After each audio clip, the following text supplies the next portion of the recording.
What's up, everybody? Welcome to AEW Uncensored. Riding solo today.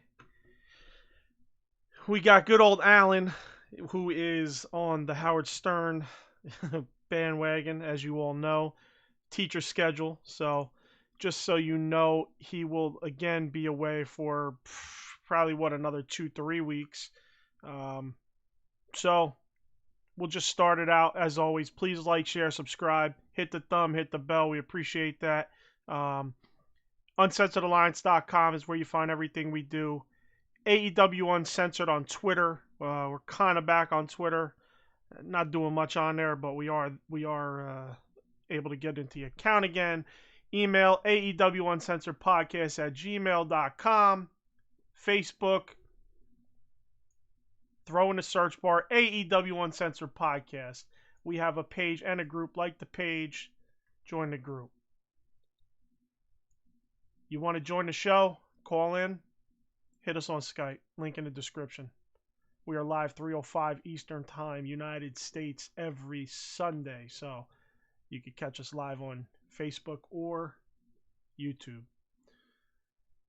We are on all third-party podcast applications, including Google Podcasts, Deezer, TuneIn, Stitcher, iHeart Radio, and of course iTunes. Please write us a review on iTunes. We'd love you to do that. And hopefully it's not just the people who hate the show, which is usually when we ask, those are the ones who actually do it instead of the people who love the show. The whole point of loving the show is to support the show. So throw us some love on iTunes, please.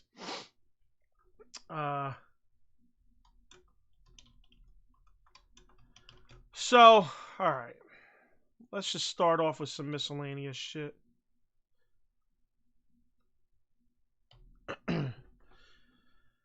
All right, now one of these things that caught me, Punk debuted, so we'll get to that. But Punk debuted. Some clown on one of these groups on Facebook literally asked, "Is Punk returning bigger than the NWO for me?" Now, I don't know. I don't know what's wrong with some of these people. I know there's some funny shit in the wrestling community, wrestling fan community. Where some people seem to have a few screws loose, or they may be missing the screws altogether. But bro, like NWO is probably one of the, if not the biggest professional wrestling angles or situations to ever happen. I mean, for me, it's probably 1-2. I'd say Flair bringing the belt onto WWF television and claiming he's the real world champ. I mean, I thought that was huge. But, as much as I'm not a Hogan fan, Hulk Hogan fan, I will say that Hulk Hogan was the biggest babyface from 85 to 80, just say 84 to 1996. So I don't understand why anybody would even question that. I mean, Hulk Hogan turning was one of the craziest things ever, in my opinion. As much as I hated him and I'm not a fan of him, he is to wrestling. He's the man in wrestling. You know what I'm saying? He's the face of what professional wrestling was in its boom period. Do I believe he's the best? No. Do I believe Flair's better? Yes. Do I think Flair, I think Flair now gets what Hogan had, you know what I'm saying, in terms of love and admiration. But, I mean, I just felt it was just fucking, I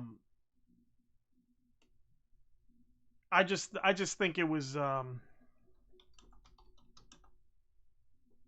I just think it was the dumbest question I could ever that I could ever read on one of these groups, man. But no, I mean, maybe not, because I mean, I've read some dumb shit. Big Dubs will tell you, because Dubs he loves these type of fans too that do this crazy stupid questions and shit. So I don't know. I just had to bring that Just had to bring that up.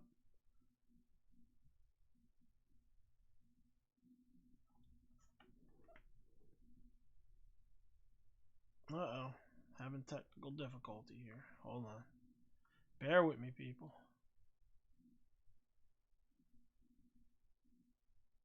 Hope Facebook didn't boot us. Somebody reported us. Who knows? But let's see.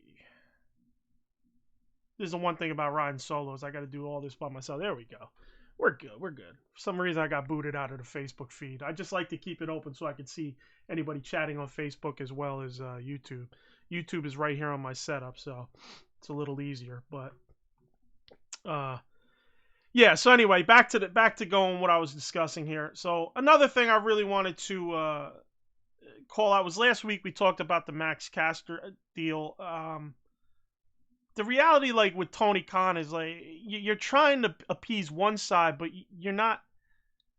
Like you're gonna lose fans either way, you know. And I think the minuscule amount of fans you would lose on either side just for taking a stand either way, or not taking a stand, you know.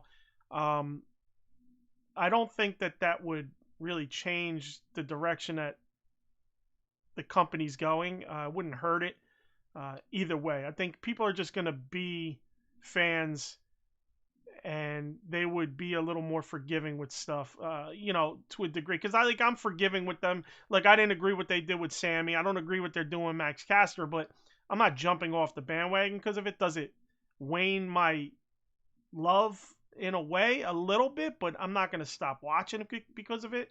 Not even wane my love. It just like make me aggravated more so as a fan.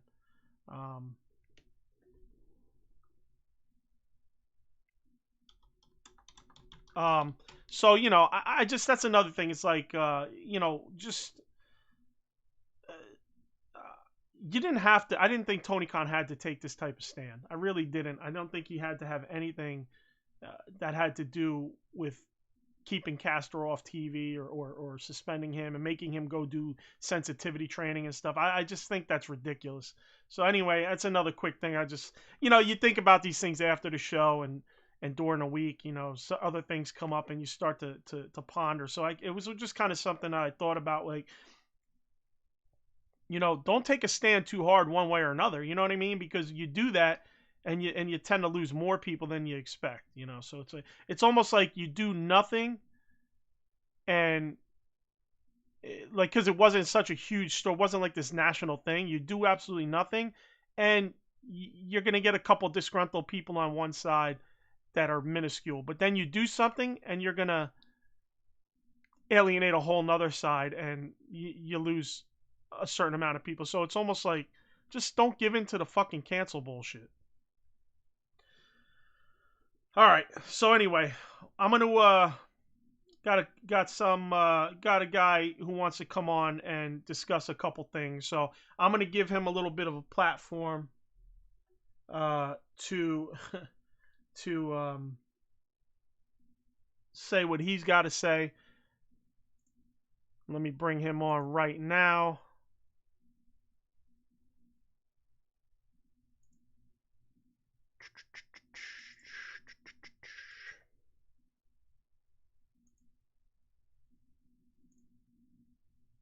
Al, can you hear me? Yes, sir. Sure can. Can you hear me? There we go. Yep, I hear you. Awesome. All right, that went smoothly. And shout out to Big Dub and John. We love you guys. Dub is chanting ZD and Hogan sucks. Of course, we know that. John says it's ridiculous, but that's how the world is now. Yeah, unfortunately, you know, I just feel like you could kind of take a stand and not take it in that direction. That's kind of what I was getting at. Is like you don't have to fucking alienate one side or another, because the minuscule amount of people you'll lose, you know, is not going to really affect your business, in my opinion.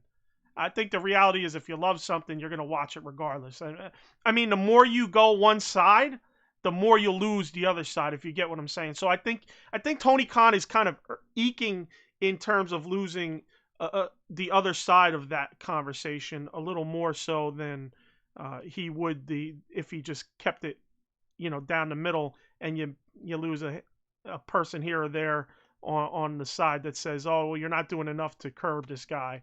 You know, that's that. So that anyway, I'll move on from that. But Big Dub says drone accountability. He calls those guys drones that do the NWO that made the statement that was Punk bigger than the NWO for me.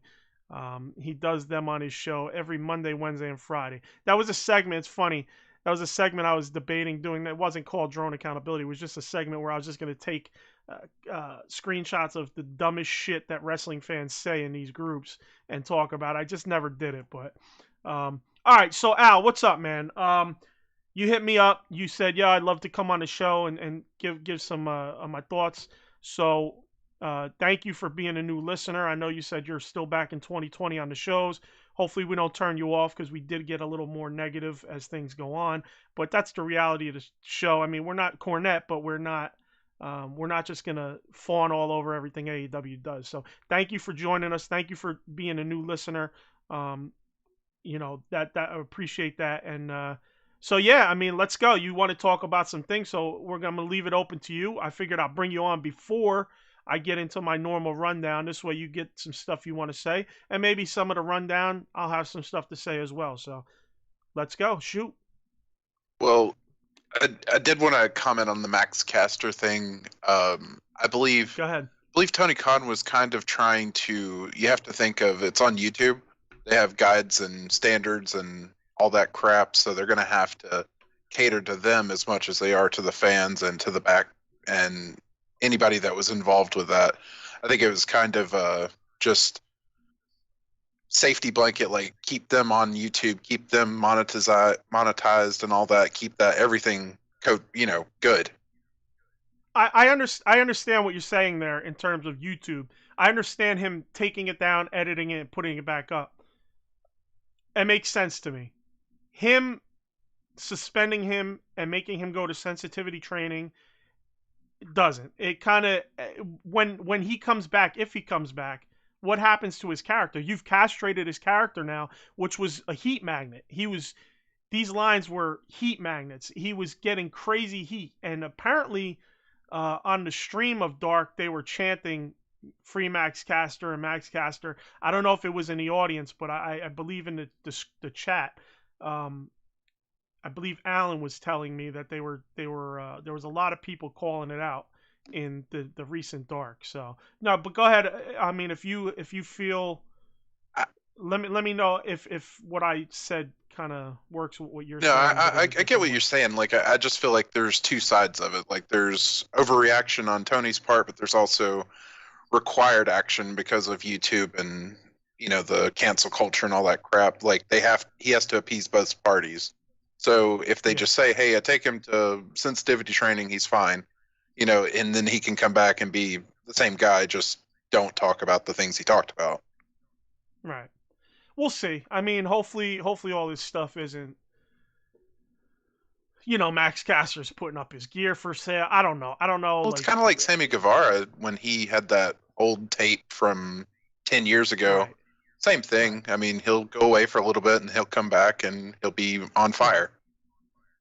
That was the other thing with Sammy. I mean, you've probably heard it by now, but I thought that was ridiculous. You're taking something from 10 years ago. He apologized. Move the fuck on with it. At that point, move on with it. It was a fucking decade ago. He was a kid. I mean, shit. I said dumb shit last week on the show. I'll say dumb shit when I get off the show to somebody I know on the internet. You know what I mean? Like, and I'm fucking 43. Of course, I'm in that range where I'm like, stop being such a fucking sensitive jerk off. But I just think that, like, everybody there's always something someone needs to pull the thread of and go, well, that's bad. Then what's good at what point? At what point is there anything good? You know what I mean? Because everything seems to be bad. You say something some way, you're like, oh, shit, I didn't mean, like, you don't mean it, but then you're trying to backpedal because who might take what you said a certain way? At this point, man, I'm just kind of over it. So, I understand what you're saying, and I get the YouTube taking that down, editing it out, and putting it back up. That makes sense. 100% sense. But, in the whole cancel bullshit overall, it's like almost you got to kind of start taking stances against it. Otherwise, you're just part of the problem, you know. And I understand there's things you know that are real things that need to be addressed, but I mean, those jokes, those joke lines were not any of them, in my opinion.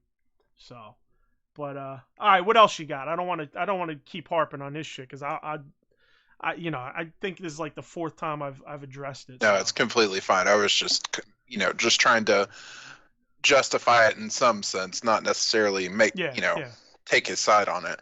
But yeah. Real quick, John says people can't move on. They look at things, they look for things to be offended by. Now that's 100%. absolutely. You know, like, yeah. So all right, what else you got? I mean, I was wanting to hop right in about Rampage, but I mean, I know you have an order of operations, go through Dynamite, then Rampage, then. Listen, this is you're the call in. So whatever you want to talk, I'll go about talking that, and then I'll do my rundown how I do it, and I'll probably omit some of the stuff we discussed because I'll try to get my points in on it as well. So if you want to start with the elephant in the room, I mean, let's do it. I have to say, it's not NWO level. Hulk Hogan changing sides, becoming a heel and all that. It's not that level, but I think it's a special moment in its own. Like, I don't think it can be compared to, like, maybe like Edge returning at Royal Rumble, which I know you're not a big WWE guy, but it was a big surprise. Nobody expected him to come out of retirement and all that. But CM Punk left on his own. He left on his terms and decided when to come back. And when he came out, I got goosebumps upon goosebumps. I didn't cry like the guy in the crowd, but I think that's going to be a meme, and that's going to be a great meme, great memory. It's scary how good that was and how they didn't waste a moment. They got their introductions with the announcers out of the way, and then they just, laid out. They didn't say a word, and that music hit. The crowd went crazy. It was that was magic in a bottle. Yeah. Listen, I'm not saying it wasn't an amazing moment. I don't know much about Punk. Punk was actually big on the indie scene when I was younger, and I was, this is pre WWE. I think he was still on. He was kind of making a name in the late '90s, if I'm not mistaken. Kind of when I was still into wrestling, and I just really wasn't into indies like that. It wasn't accessible either. Right. It was local. I mean, and I believe I believe he was doing a lot of fairly local stuff to me in the indies, because they're in New Jersey and Philly and all. There was some pretty big independents. So, I believe he was over here doing some work early on in his career as well. So, but I knew of him. And of course, when I was away, I had seen stuff about him in Ring of Honor and such. So, I obviously watched the pipe bomb interview and all that stuff, and him interrupting a big press conference that wasn't. I don't think it was. I think it was like what, and New York Comic Con or something, and. I didn't see all the stuff he did outside of the ring. I just mainly I would catch the big stuff he did in the ring and on YouTube and stuff like that. Like, I didn't watch WWE religiously like that. Right. Yeah, I just remember, I believe it was at a Comic-Con or something. There was a panel with Hunter Hearst Helmsley, and he broke into the crowd and just started talking shit. And I remember seeing some of that. So it was pretty cool. And, I'm an MMA fan, so I'm a big UFC guy. And, of course, everybody clowns Punk for trying to fight. But, listen, I got to give the guy props for even trying to get in there. It's, it is what it is. I mean, he definitely looked like a baby deer just out of his mother's vagina. But, he just... at least he tried. You know what I'm saying? That's all I could say. I won't kill him. Joe Rogan kind of encapsulated it. He's like, oh, this is what happens when you let a beginner belt in the ring. Like, he got stomped. And, I mean, at least he had the balls to try it. It's more than I could say. Right. And anybody that hates, I mean, even these guys got to understand, he's a name and he brings money. Of course, he's going to get the right in and right at the top level. It's just like when James Toney came in and fought Randy Couture. Why did he fight Randy Couture? Even though you knew Randy Couture was a wrestler versus the boxer and a top-notch MMA fighter and wrestler at that, because, James Toney didn't need to work his way up to get a match with uh, um, Jesus Christ, just out of my head, Randy Couture. So, and CM Punk didn't. He was early in the card. He wasn't a main event. He got in there because of his name, and he still just fought younger guys. Guys that actually had a lot of skills compared to their age, and even though they were both young in their MMA career, they're both very skilled guys that have been obviously training for a while and on the smaller circuits, making their rounds. You also have to attribute how many pay-per-view buys did they get just because CM Punk's on there.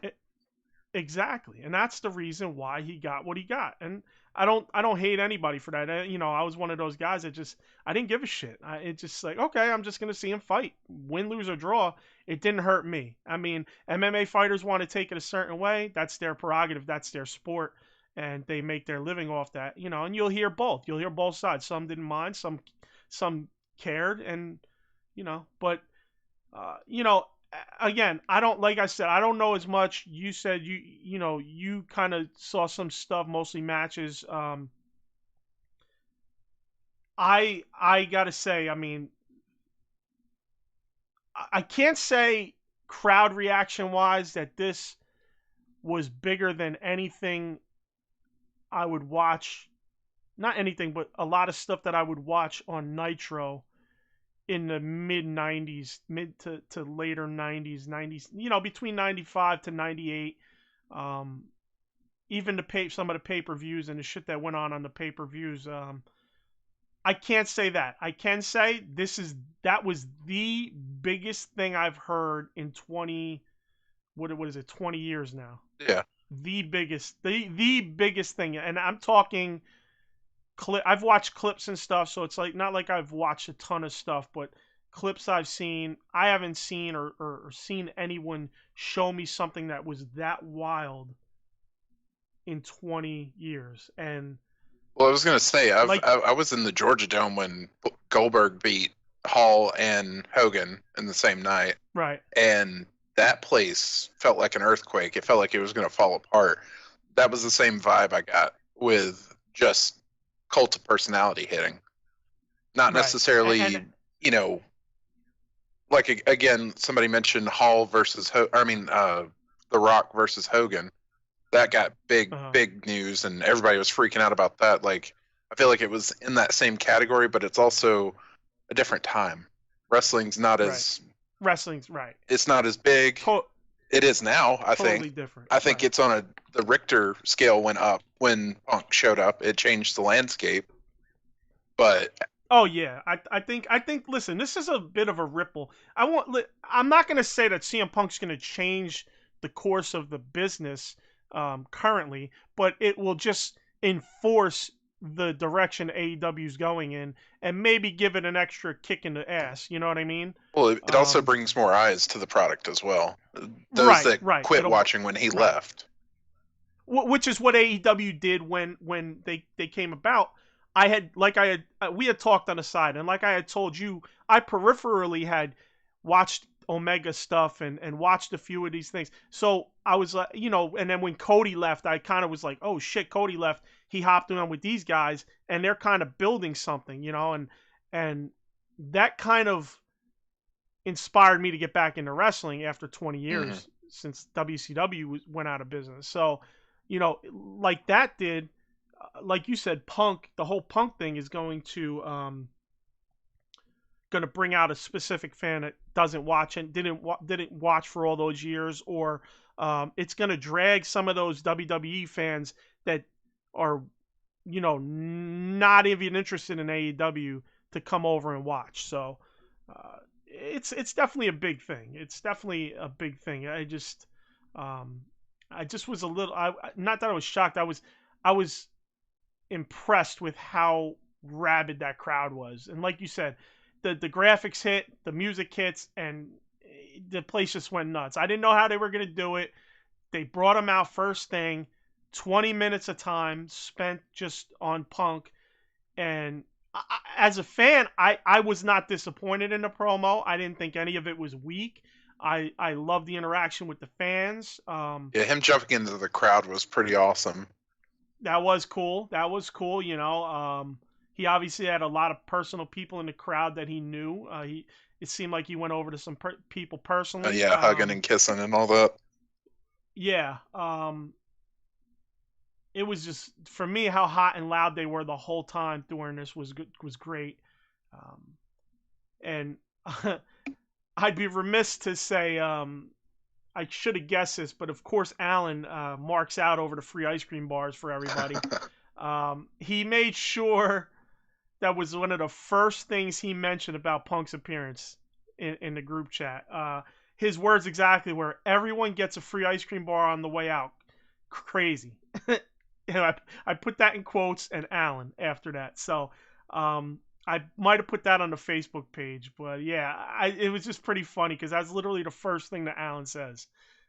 Anybody who knows Alan, he's all about the food. He's all about, snacks and shit like that. So I got to pop out of Alan with that. So and it's crazy how quickly they showed up on eBay too, the wrappers for the ice cream bars. Yeah, apparently they're making money. The figures, I was just talking to my buddy Eddie. Eddie's a regular listener of the show and actually a local friend of mine, an actual friend of mine. He was saying I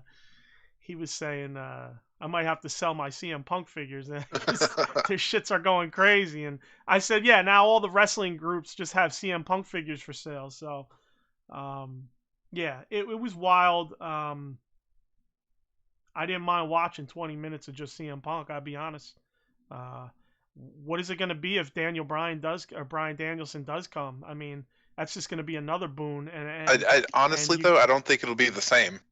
Like, it'll be great, but he's been more active, and in the last 10 years, he's been on TV. Right. That's the thing with Punk. Yeah. He's been gone. Like, he did commentary, he did this little UFC thing, and he's on the show Heels, but that hasn't even came out yet. Like, he hasn't been plastered. That's like John Cena.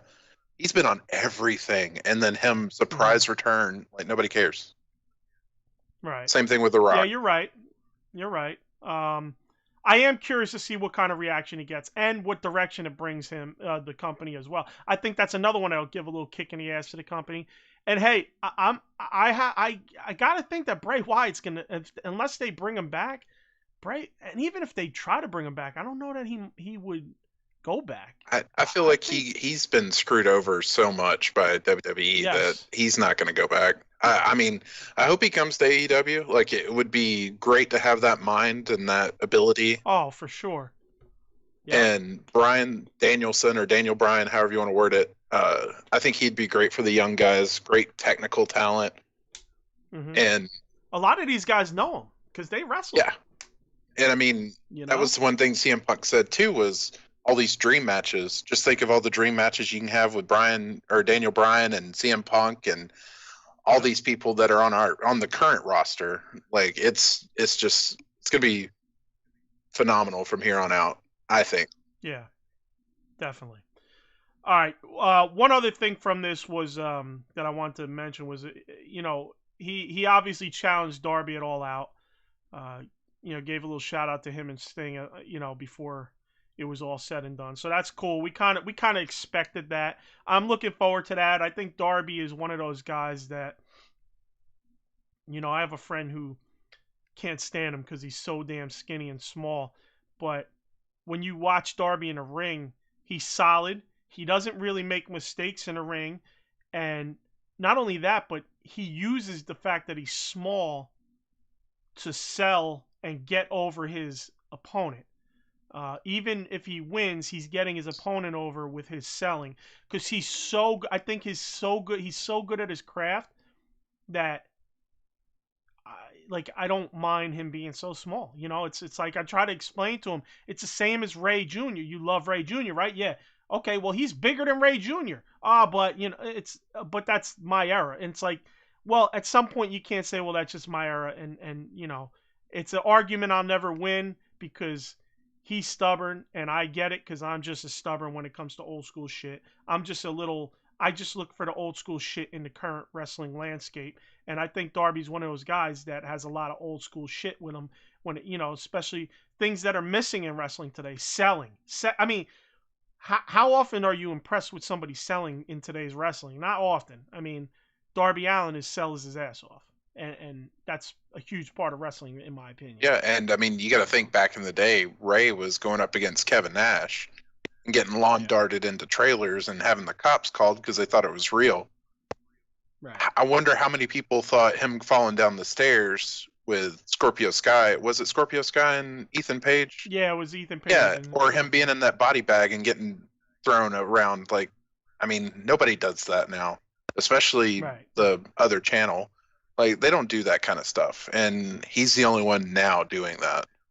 And I think CM Punk and Bryan Danielson, and they'll be able to add to that as well and just give you more quality 5-star matches with him. Give him good competition. Right. So what else you want to talk about? Let's see what your next unless you want to you have some more about Punk you want to get off your chest. No, I think that was the best they could have done with what they had with Punk, and I mean, you can't really dig into it any more than what it was because we'll see him next week, or we'll see him Wednesday. Right. So exactly. But I gotta say, I feel like the way they're using Moxley is really good. Just building up the lower end talent, like getting them on the main stage, getting them. Daniel Garcia, I think that guy's name. I haven't really read much into him, but he looks good, and I think the tag team division is just phenomenal right now with Jurassic Express, Private Party, Young Bucks, which hit or miss with Young Bucks if they're having a good match or it's BS. Right. But that was just Rampage. I was so in shock with the CM Punk thing, I kind of forgot about Dynamite. You know what I mean? Yeah. I know exactly what you mean. I'm gonna have to pull that up because I'm sure if I look at like a list of matches, I'll be able to be like, oh yeah, and this and this and this. But well, you had Sting and Darby versus 2.0. Oh yeah. You had Sammy versus Spears. Which that's a fantastic grudge match. Yeah, you had the Lambert promo, Jurassic Express versus the Young Bucks. What are your thoughts on the Lambert thing? Like, where is that going? I love it. I thought the promo was great. I thought he does a great job. He's a real professional wrestling fan. He's not just some guy they brought in. He's done stuff on TNA. I know about it. I didn't really watch it.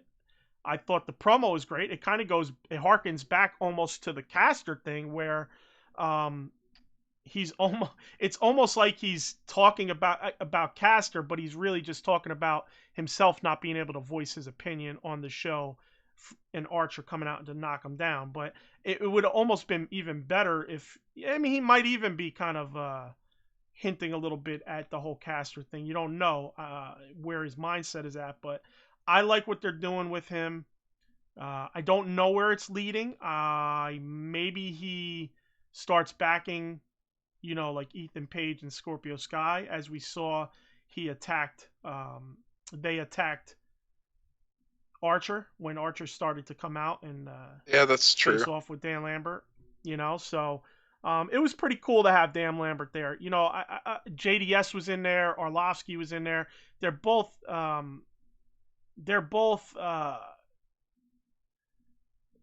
huge legends in MMA. Oh, yeah. Junior Dos Santos and Arlovsky. So that was cool.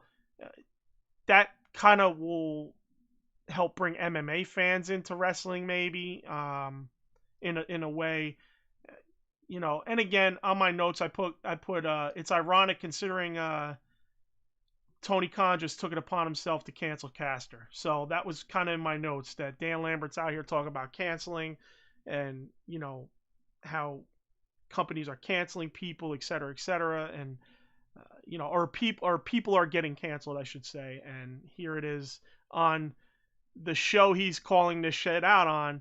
Ironically, the owner of the show he's calling this shit out on went about canceling Max Caster. So yeah, well, that's what happens when you get the unscripted promos too. Like, they're gonna say anything they want, a la Max Caster or Lambert. So, and I love the freedom that they have, though. They can air their grievances if they want. Yeah, I'm with you on that. Another thing, I just saw it. Oh, MJF and Jericho. Mm-hmm. I freaking love MJF as a heel. I know he's. I think he deserves to be in the title picture. I think he deserves. I mean, obviously not with Omega, but I think he deserves either that or him and Miro. Something needs to happen because I think he needs to get away from Jericho at this point. I'm just tired of Jericho. Yeah, I agree completely. I mean, I love Chris Jericho from back in the day and all the way. I mean, I watched some of his stuff in WWE too, like when he first came out, Y2J and all that. But Right. yeah, they do need to split that up. But I mean, it's stable versus stable. How can you really?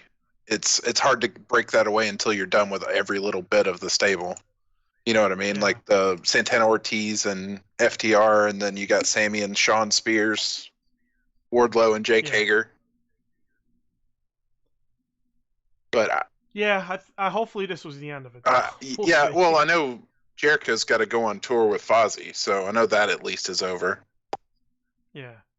But yeah, and I mean, with that, I mean, MJF's kind of getting to a point where I'm just like, all right, I'm not as into it right now. Even though I do think, like you said, he's one of the best heels out, if not the best heel out. I mean, you probably heard as you've listened to the past shows that I wasn't a Jericho fan. I kind of gave him a little love early on, and he's starting to prove to me why I was never a Jericho fan. So yeah, I mean, I feel like he's running his course. Like he's gonna have to go away for a little while just to get a break from him, because we had him as champion, we had him after that with the Elite, and then we have this with the Pinnacle. Like, all right, we have enough of Jericho being in the spotlight. Let's let somebody else out there. Yeah, because you could tell every time there's always these segments, and Jericho always has to have segments, and they're always similar. They're always too much. They're always over the top, and it's every once in a while it's okay, but you know when it's every week, it starts to wear on you. Yeah, I mean, what's up?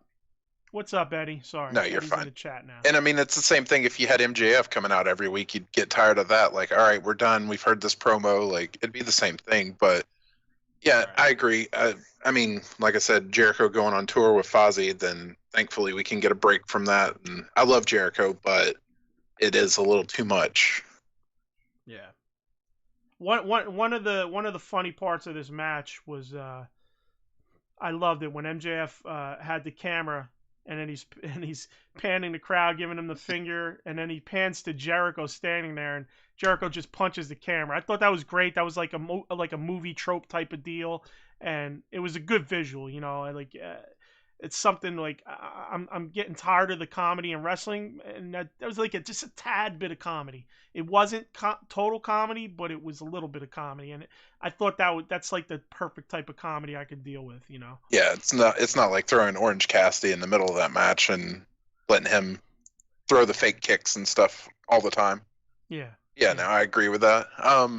And it was good that the heels won. Yes. I mean, you know, even if this is the end of their feud, at least, you know, usually the babyface wins, but shit, we've seen it the opposite so much that the faces win during the feud, and then they win at the end of the feud. So what the fuck's the point? So this was good to see that the heel actually won, and if this is the end of their little feud, I mean, it would have been nice to see like back and forth though, like Jericho win that second match and then MJF win the third and final rubber match. But I don't know. I guess MJF's still hanging on to that undefeated streak as well. So. But that's the WWF shit where they just constantly have the same people wrestle each other and win, loss, win. You know, so it's good that they're not, you know, that's the good thing about AEW is they lose and they go to fuck away from each other. So hopefully that kind of sticks, because then because then they could go back to Jericho and MJF a year from now and it'll be fresh again. Right. You know what I mean? But the thing is, with that whole Pinnacle Inner Circle, I hope they do stick with Santana Ortiz and FTR. Oh, yeah. And Sammy and Sean Spears, they need at least 2 more matches, I think.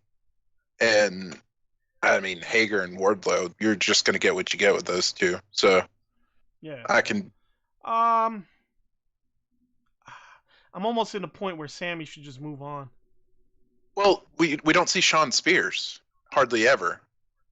That's my thing. Yeah. Sammy, he needs somebody to go against. Why not Sean Spears? He's part of the team he hates. Yeah, I could see that. But it's also time for some new blood in there, like on the screen. Darby Allin wrestles like what, once a month it feels like except for tag team matches. Yeah. I don't know. And I have to say what they're doing with Miro is fantastic. 100%. And his promos are hilarious. They're great. My I could serve my God and my wife in the day and my wife at night. You know, Thank God for making me strong and my hot wife flexible. I mean, that's a brilliant. And you just don't expect it from him with that accent. I know. I know. It's brilliant. I love it. But they definitely need to move him up.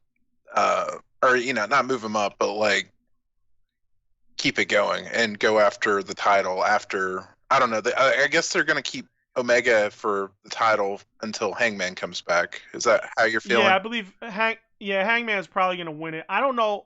I keep thinking Revolution. Yeah. Revolution, he'll lose it. That'll be a year, and that'll be a year, right? No. Did he get it at Revolution last year? I don't remember. No, he got it on Dynamite, didn't he? Got it at.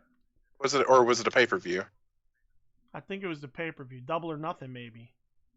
No, see, I don't even remember. Anyway, I don't want to get caught up in it because I'll fucking sit here all day going back and forth. Yeah, I don't remember exactly when he.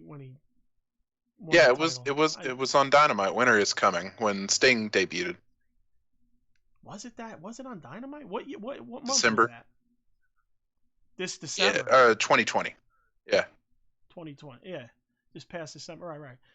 Yeah, so I mean, Revolution would be a perfect time. Number one, you give him a year's reign, which is always a sweet spot for a true champion, a guy that you want to build a legacy on. So, in my opinion, I think a year plus is a legacy type of guy. So for him to lose it at Revolution, that'll be a year and a couple months. I think that's perfect. Yeah. I think if he lost it before December and he lost it next month, it might be a little too soon. Even though it's a good reign, it's a good 8-9 month reign. It's kind of like that year plus. Kind of like Moxley, he only held it for a little under a year. So, and Moxley, I feel like had it a perfect amount of time. Right. John says the less we see of Spears, the better. So he doesn't agree with you. A lot of people don't like Spears, and I don't hate him. But I don't hate him, but I'm not in love with him either. So I agree. Right. But I had a theory about Omega and Hangman. Hangman's going to be the first one since whatever the Japanese. I'm sorry, I didn't watch the New Japan, but his partner, Okada? The one that kicked out of the One-Winged Angel, the only person. I think. Kenny's old partner. That's oh my God, Ibushi. Yeah. I think Hangman's going to be the next one to do it. And it'll be like the crowning achievement. Hangman finally gets the title. He kicks out of the One-Winged Angel. And the building comes down with him. All right. That'd be interesting. I'm with it. So what else you want to touch on? Was that it? Yeah, pretty much. I mean, I felt like I needed to get that off my chest about Punk being, his entrance and everything just being perfect with that. And yeah, they've screwed up other entries, so it was just. Oh yeah. I have to give praise to Tony Khan on that one, and just anything AEW, man. Because like I said, I used to watch a little bit of WWE, the Invasion angle and all that, and then I just kind of same crap every day. And then TNA, same thing. It was hit or miss if it was a good show, so I just quit watching in general. And then this came out, and it's like every show, every pay-per-view, every dark elevation I have to watch. So, and I'm glad this podcast is here. I just want to say thanks for that as well. Nah, listen, man. Like we've become a little more critical, like just because they fix things, then they let things slide, and it's like, if it's my brother, I'm gonna tell you you're fucking up. So, because I love you, So it's like I'm gonna do the same thing here on the show.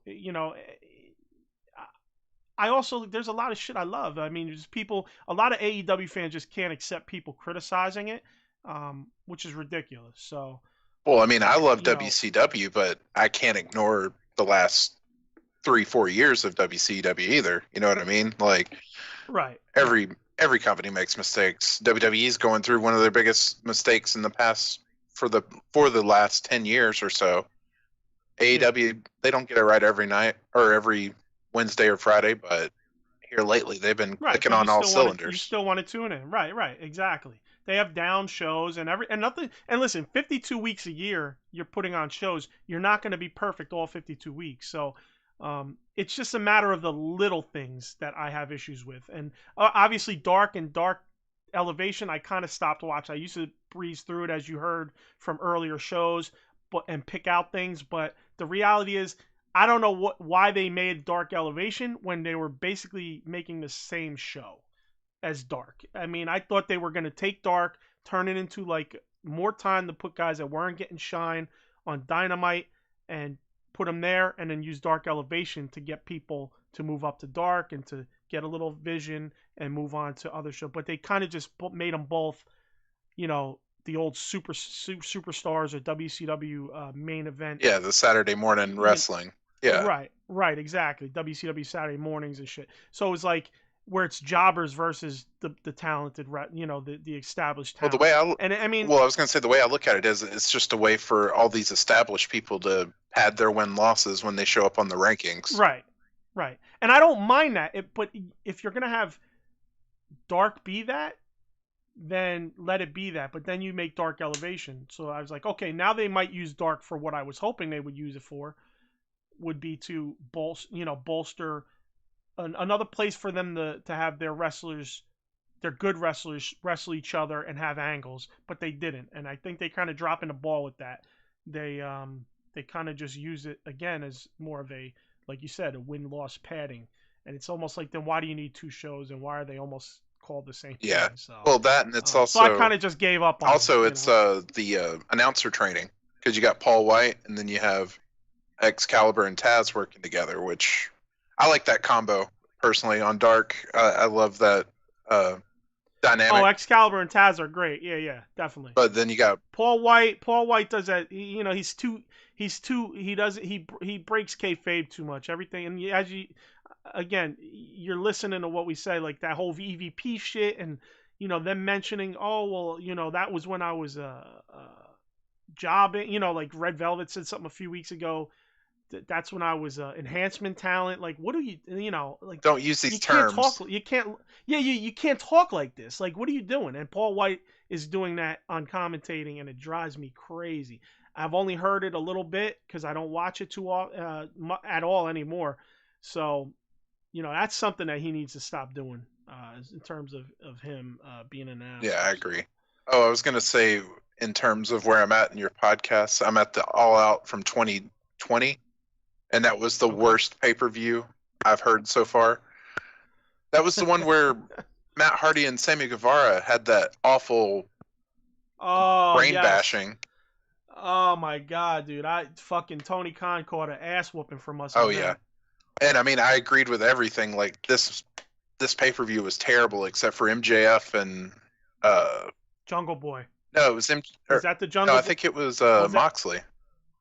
Okay. Because that's when he was campaigning. Got you. Oh yeah. Got you. Yeah, I'm trying to remember because I remember Jungle Boy and MJF stole the one pay-per-view. Yeah, that was fantastic. Yeah. And I don't remember which one it was. I got a shitty memory. You'll learn that too as the more you listen to mine's worse than yours, I promise you. But yeah, that's where I'm at in the terms of the podcast, which I'll be catching up, over time. But I just wanted to point that out. Like, I agreed with you. Like, not every pay-per-view, not every Wednesday night, not every Friday night is going to be 5 stars, but right here lately, man. Right, like Rampage. Aside from the Punk thing, I mean, it was pretty blah. It was, and I get it. I mean, they didn't need it. They didn't need it to be more than what it was, so it didn't bother. He could have done a promo for the entire hour, and everyone would have been happy.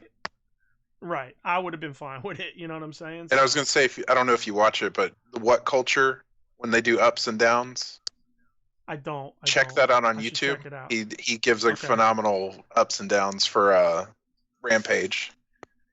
Okay, cool. But yeah, I just wanted to shed my 2 cents on AEW. Love it. I hope it keeps going the way it's going, and I hope we get to see Bryan Danielson and Bray Wyatt and everybody else come. Awesome, brother. I appreciate you joining me. Hopefully you get, next time you have some stuff to say about a show, feel free to hit me on the side and we'll get you on. All right, we'll do. Thank you, man. All right, brother. Have a good one. Bye. Thanks. So there you go, guys. Thank you, Al, for joining us. We appreciate that. And I'll get into my my little rundown here. So again, Al, thanks for joining us. I appreciate that. Eddie, let me see. Eddie's in the chat here. Eddie says, he says, don't praise Bill too much. His head will get too big and he won't answer my calls. Where do you guys think Alan is? Hollywood, baby. Oh, man. Eddie says he uses podcasts as his gateway to the silver screen. That's fucking great. Yeah, we got Alan Stern, fucking taking the summer off. Mr. Allen, the teacher. All right, so let's go. I'll start off my Dynamite here. This fucking crowd was hot on Dynamite. Hot. I mean, another hot crowd. 2 days in a row, two shows in a row. This one starts off with Sting and Darby versus 2.0 in the Texas Tornado match.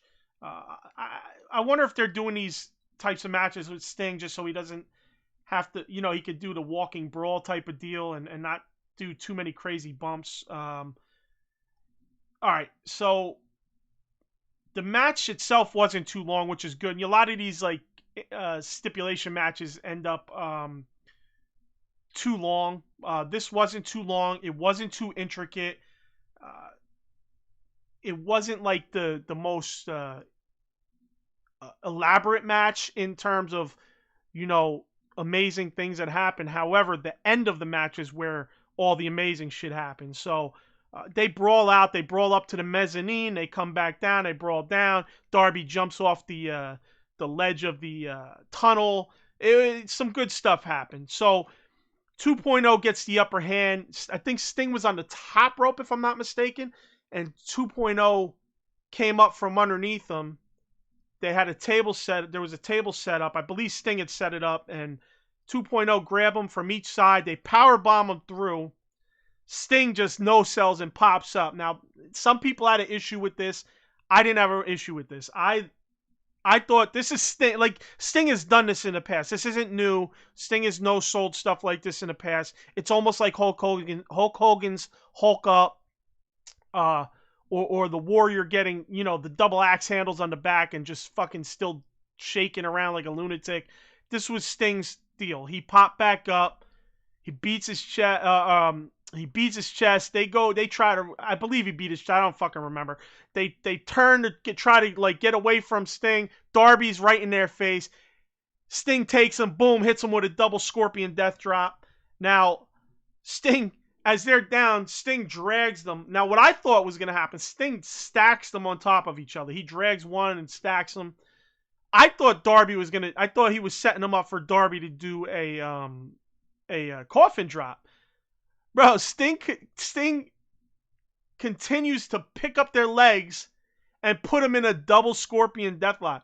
Bro, I don't know what the fuck to tell you. I mean, Sting has been on and off with his scorpion deathlock in his older age. He doesn't sit back on him much. Sometimes he gets a little sloppy. Sometimes he loses balance. I get it. He's older. It's not like when he was younger. But, dude, he put these two guys in a double scorpion deathlock. And I'm not hearing a lot of these podcasts talk about it that I listen to. They ain't even fucking really making a big deal about it. I thought it was fucking incredible. I mean, two guys, he puts it on them. It locks in perfect, number one. Number two, he got it back, bro. He fucking leaned back on it. And it looked amazing. He was balanced the whole way. Bro, I popped like a motherfucker. I mean, this shit, for me, was like, this is bringing me back to old school Sting. I just love what they're doing with Sting. I mean, I'm the biggest Sting mark out there. Everybody thinks Hogan's the best or the Warrior. I think Sting's the best. Put it that way. You know, obviously Ric Flair is another guy I love, but Sting's always going to be my number one dude. Just fucking great. I loved it. I mean, bro, like, it wasn't like he did it and it was sloppy. He did it and it was fucking perfect. Between him crossing the legs and locking them, to turning them over and leaning back on it, I just thought it was great. They both tapped out. Sting and Darby win the match. I'm not hating these 2.0 guys. Again, I heard him again, and the more I listen to him, the more I'm thinking Nasty Boys. I thought maybe a little Anvil. The more I'm thinking Nasty Boys, and the fact that they have the Nasty Boys style vests also makes me think that they kind of took a little Nasty Boys. I loved it. I love it. So next up, they showed a video of Sammy in the ring proposing to his girlfriend Pam, which was awesome to me. Fans of his vlog will know Pam. I watched a lot of his vlogs, so for me, it was cool to see that moment for him. Shout out to Pam and Sammy, and congrats. And I haven't watched a lot of the vlog lately, but it's always it's cool to see. And like he said, Pam has been there when he started wrestling around, with 7 people watching, and she's there now. So shouts to them. Congrats. Next up, we got a Spears promo where he says Houston must have slim pickings, referring to Sammy's fiance Pam. All I gotta say is, wow, that was fucking brutal. We talk about canceling a motherfucker. I mean, maybe he's gonna end up with 2 months off and sensitivity training, because I thought it was a great fucking shot. I don't think Pam's ugly. I'm not saying that. I just thought it was a fucking heater. I just thought it was great. It was great heat, and it was a great way to fucking get the heat and make the people fucking boo you, especially being in Houston. So great promo by fucking Spears here. I really enjoyed it. Let's see what's in the chat here. Eddie says good job, Al. Eddie says Hogan is the best.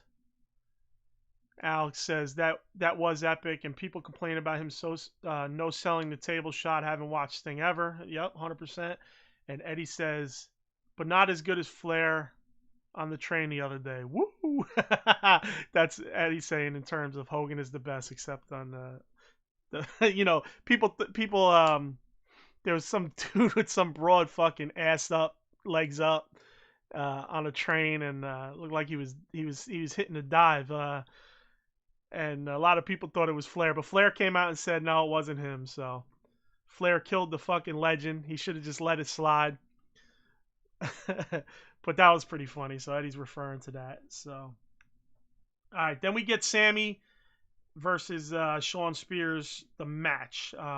They open up brawling pre-bell. Spears and Tully spike pile drive him on the floor. Spears rolls him in, and they start the match.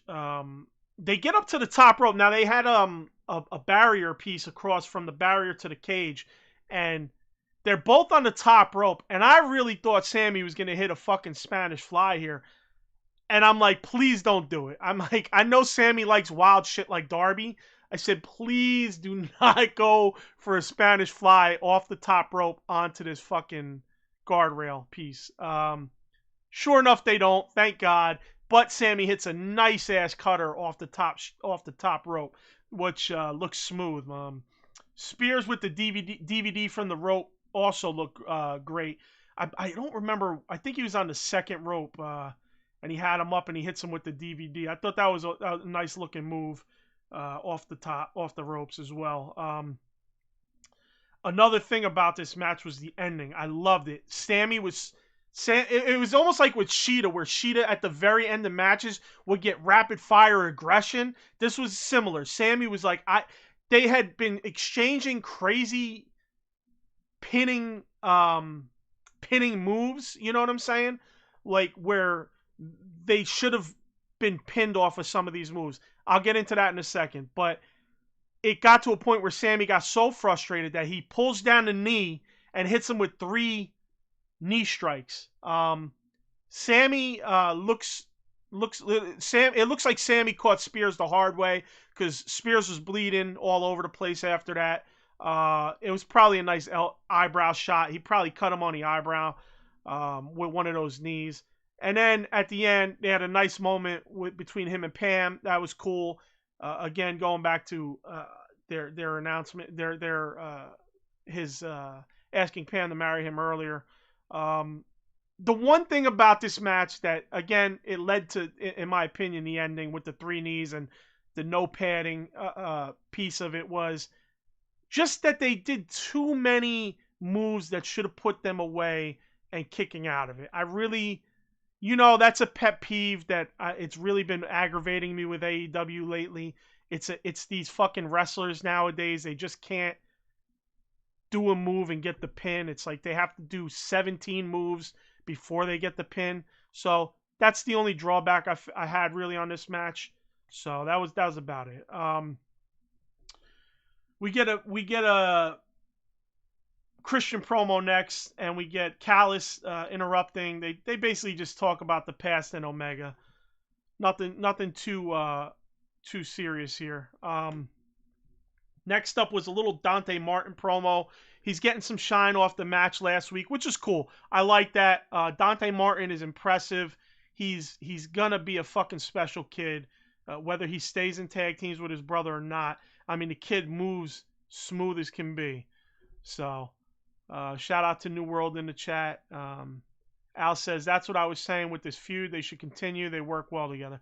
Yeah, no, I get it. I mean, I don't hate Spears as much as a lot of guys do. I know John's a fucking Spears hater, but I don't hate him as much as a lot of guys do. So, real quick, to touch on the Lambert thing. I touched on it earlier while Al was on. So,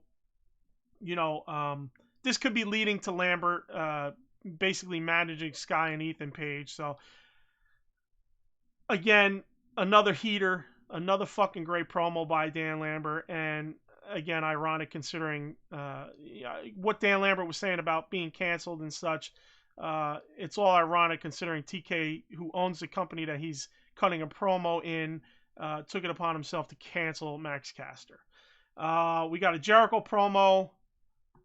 Don't have any details on it. Next up, we had Jurassic Express versus the Young Bucks. This was a great match, man. I'm not the biggest Luchasaurus fan. The Bucks here, though, in general, they need to turn the shtick down just one notch. I mean, it's almost good.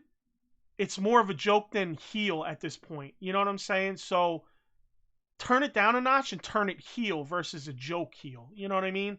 I think that would really make what they're doing that much better. You guys all know the criticisms I've had for the Bucks, and same with Allen. It's they've made some improvements on some stuff. They've changed around some stuff, and 99% of the time they go in the ring and look amazing.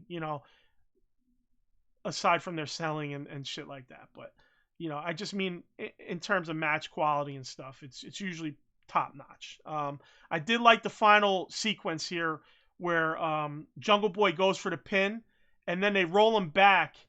And as they roll him back, they hold on to each guy holds on to an arm, and they hit him with that fucking V trigger. I thought that was great. They obviously get the pin with that V trigger. I thought it was very smooth. Again, the Bucks are smooth and do some good stuff in the ring. We know Jungle Boy's great. Jungle Boy gets rolled up. They both hold his arm, and that's what I liked about it. It wasn't like they rolled him and then grabbed his arm. It's like they rolled him while holding his arms. So when he popped up, it was all one fluid motion, bang into the double V trigger. So that looked great. That was amazing. Eddie says, when you see a finisher now that actually finishes the match, you're like surprised. 100%. It's the way wrestling is. It's one of the things I hate about current wrestling. I despise it. I had a fucking thing that I thought I took a note of. I guess I didn't, or I was going to. Okay, that's what what you just said there. Today's wrestling. I mean, I think that's what I said to this guy. Hold on. No. I'm gonna bring it up. I said it in the chat. Let me bring this up. I apologize. Please bear with me.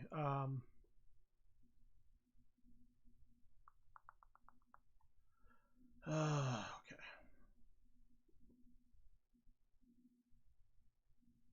Okay. It goes back to this the CM Punk and NWO comment that somebody made. And one of my comments was no wonder the business barely resembles what it should. All right, because you have people, wrestling fans, that literally go, is CM Punk as bigger than the NWO for me? When you have wrestling fans saying shit like this, it's no wonder that the business is in the position it is now.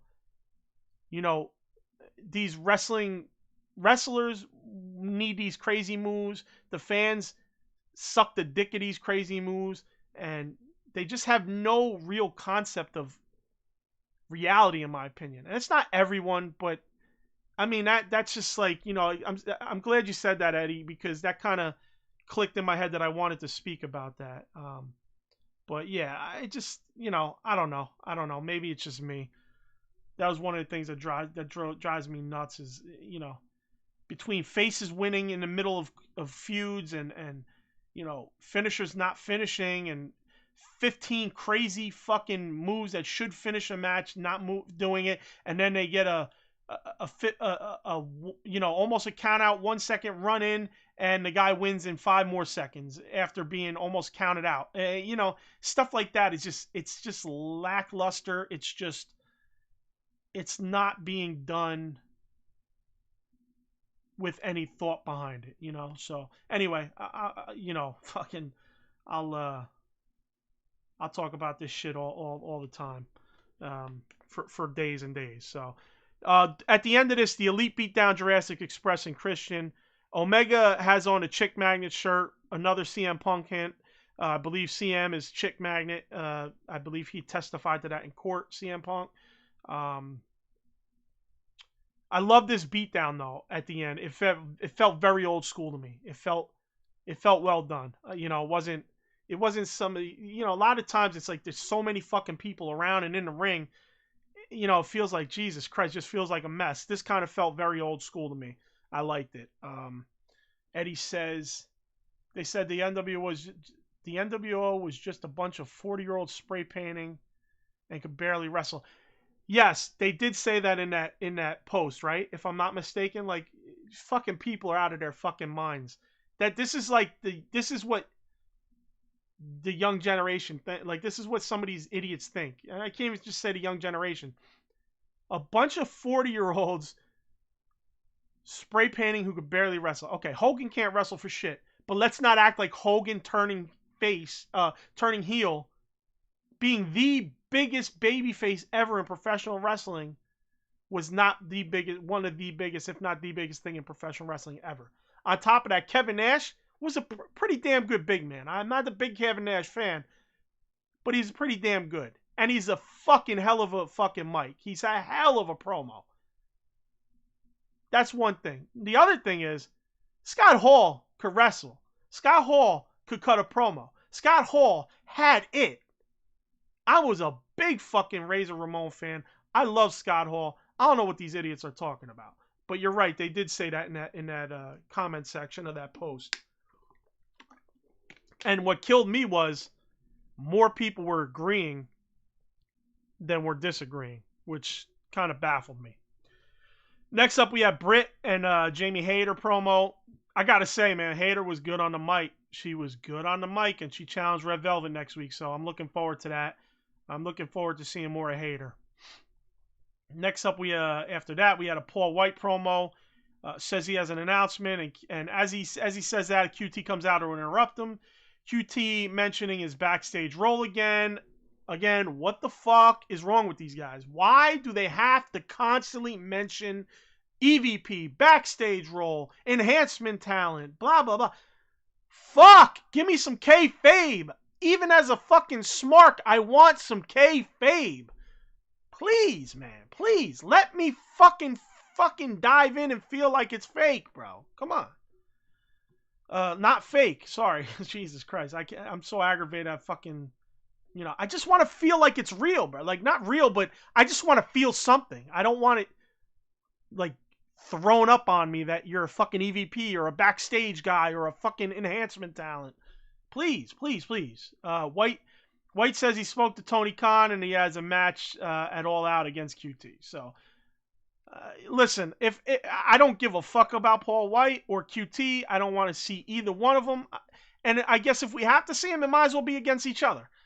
That's the one plus. They're not taking up a good wrestler's time. So, or I shouldn't say a wrestler I give a shit about's time. Let's put it that way. Jay promo next. She says she's wrestling Keira Hogan on Rampage.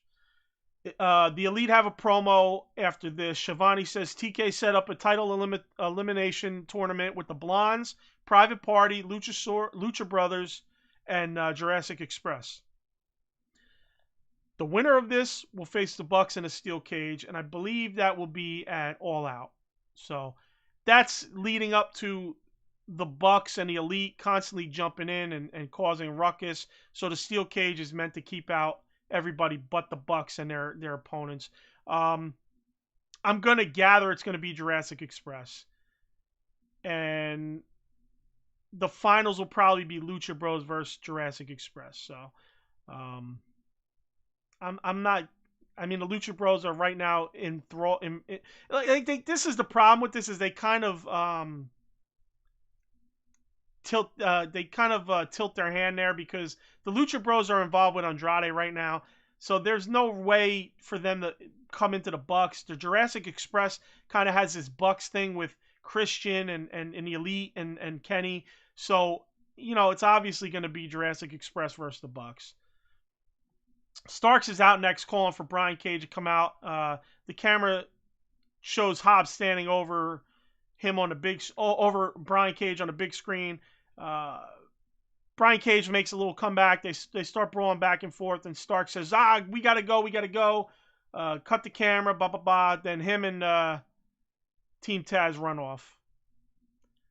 Death Triangle promo next. Andrade interrupts. Again, like I said, Death Triangle here dealing with Andrade. So he says Pac has to agree to his terms if he wants a match with them. And he basically pulls out a vintage phone book size terms book. So if any of you know, the current phone books are about an inch thick.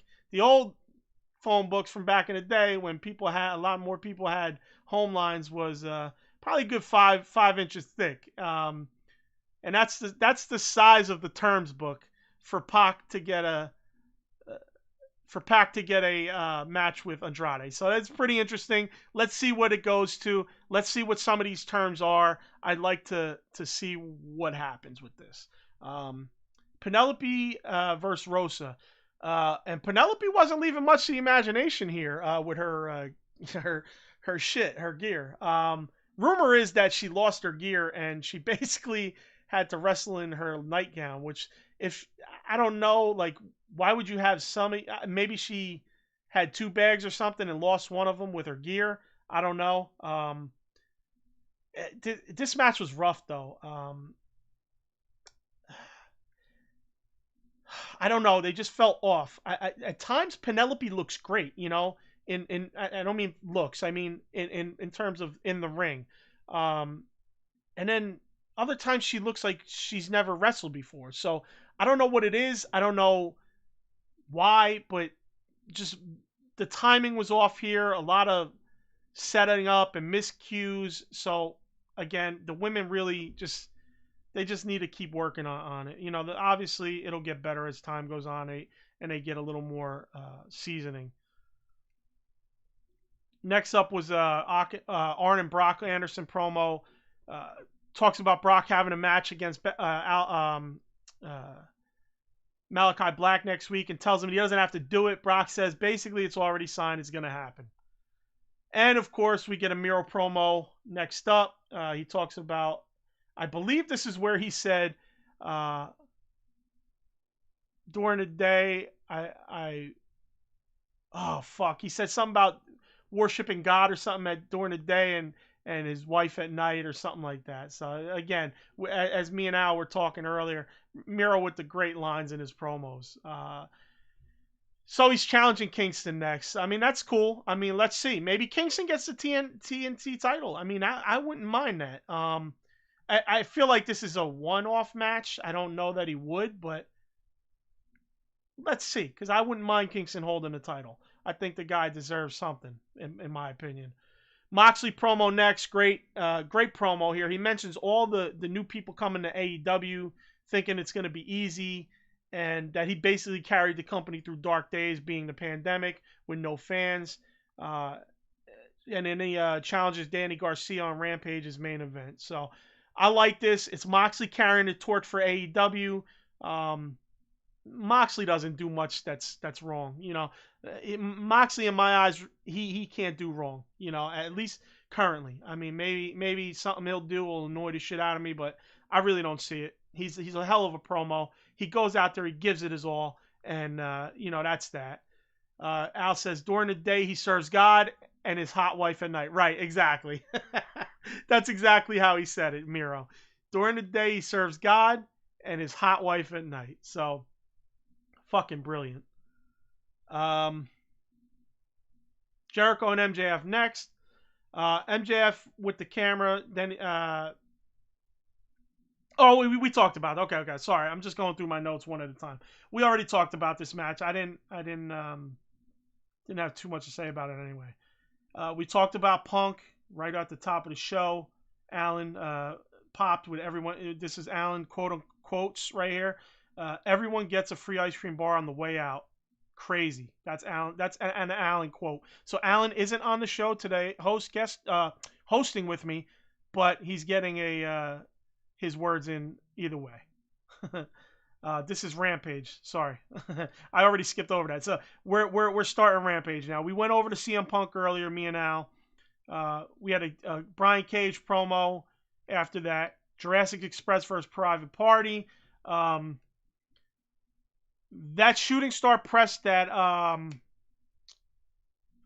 it's Cassidy and I've already forgot the other dude's name. I used to know it. I think he's the better of the two.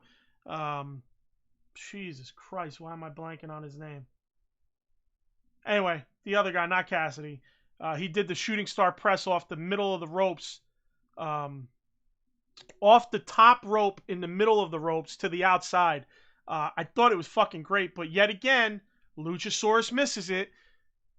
Instead of taking the fucking move directly, he misses it and ruins the spot. It was a brilliant move. It was beautiful, and Luchasaurus misses again. I mean, is it me? I believe it's Luchasaurus, but he misses so many fucking spots like that. Like he just fucking people get missed. It might be Andy. It might be Butcher.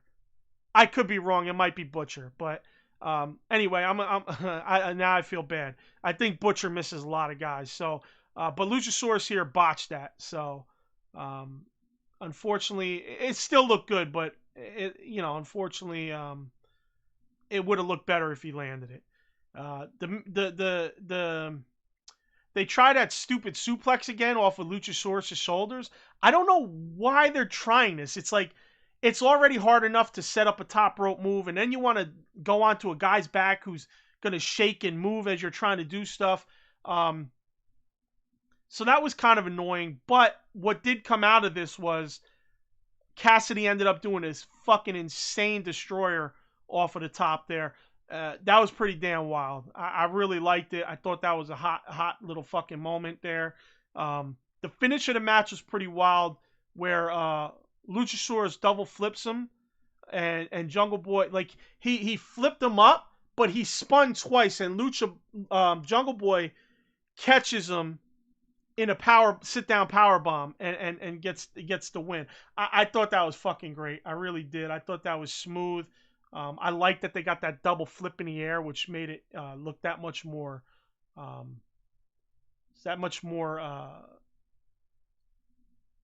I don't know. Fucking, it just made it look that much better, you know. There was some messiness in the match. You know, Luchasaurus is always late or telegraphing or waving people into moves.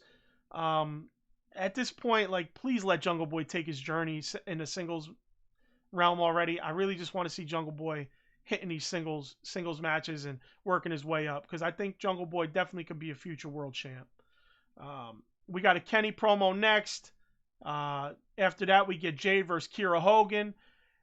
This did what it did. It was a quick squash. Jade just, you know, is you know, a lot of people don't like that Jade's going to get the squash on Keira Hogan. A lot of people think because Keira Hogan can go and she's in TNA for a long time and it's like a waste. But listen, Jade's on the up. Keira's new to the company. She's going to get her shine sooner than later. If she can wrestle, she's going to get it. Jade, right now, they're doing just about what they need to be doing with her. Short matches, getting some stuff in, getting the promo time. She's got Smart Mark Sterling with her, which is great. So I don't mind it. Next up, we had the Mark Henry interview with Moxley and 2.0 and Garcia. Now, this again was like last week where they had, it's like the old MMA in separate rooms. All three parties, the interviewer and the two parties on screen, doing a back and forth interview. I love this. This is fucking one of the MMA style things that they're taking and using well in AEW, as opposed to the weigh-ins like I mentioned last week and the press conference shit that they've tried that looked awful. So, next up, after that promo, obviously we get into Moxley versus Daniel Garcia. There wasn't much here, to be honest. I didn't pay too close attention. The end was great, though, where they attacked Moxley and Kingston, and then you had Darby and Sting come out for the save. It's again building that little bit of camaraderie between those four guys.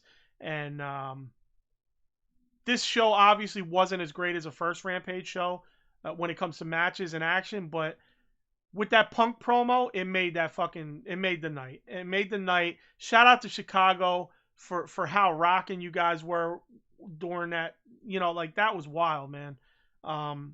You guys are impressive, and it was sustained for 20 fucking minutes of sustained heat. You know, a 20-minute pop. Like, think about that. A 20-minute pop that was sustained for 20 minutes.